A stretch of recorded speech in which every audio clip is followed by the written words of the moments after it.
কালকে আবার ঝড় হয়েছে, তাই আমি এলাম এখন একটু আমতলা দিয়ে আম কুড়াতে। অবস্থা দেখুন, একদম কত পাতা পড়েছে। সকালবেলা তো আব্বু এগুলো সব ঝাড় দিয়ে পরিষ্কার করে এখানে পাতাগুলো জড়ো করেছে। তারপরে আমি এসে দেখলাম গাছের নিচে অনেক আম পড়ে আছে, রান্না করে খাওয়া যাবে। মেয়েটা আম দিয়ে ডাল খেতে খুব ভালোবাসে। কত পাতা পড়েছে, শুধু পাতা তো নয়, আমও পড়ে আছে। আমি এখন এই আমগুলোকে একটা একটা করে কুড়িয়ে দেখি। ও বাবা, এত বড় বড় আম পড়ে গেছে, কিছু করার নেই। কালকেও বিশাল ঝড় হয়েছে এদিকে, খুবই খুবই।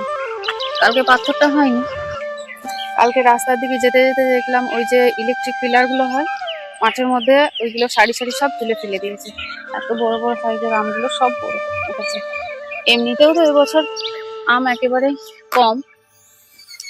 এগুলো আবার সকাল সকাল না তুললে সবাই এসে তুলে নিয়ে চলে যায়, ছাগলেও খেয়ে নেয়। এটা অবশ্য গাছটা বাড়ির বাউন্ডারির বাইরে, এখানে নোংরা করে থাকে।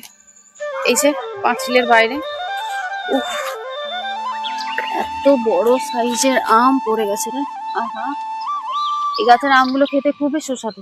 আর যত দিন আম থাকে, মানে এই আমতলা দিয়ে সবাই পেরোচ্ছে, মানে অযথা পেরোচ্ছে, কাউকে কিছু বলা যাবে না, বললে হয়তো ভাববে যে পেরোচ্ছি বলে বারণ করছে।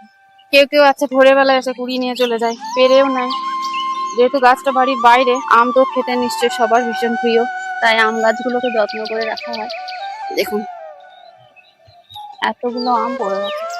গাছটা অনেক বড়, এই যে অনেক পুরনো গাছ, গাছ ভর্তি আম আসে প্রতি বছর।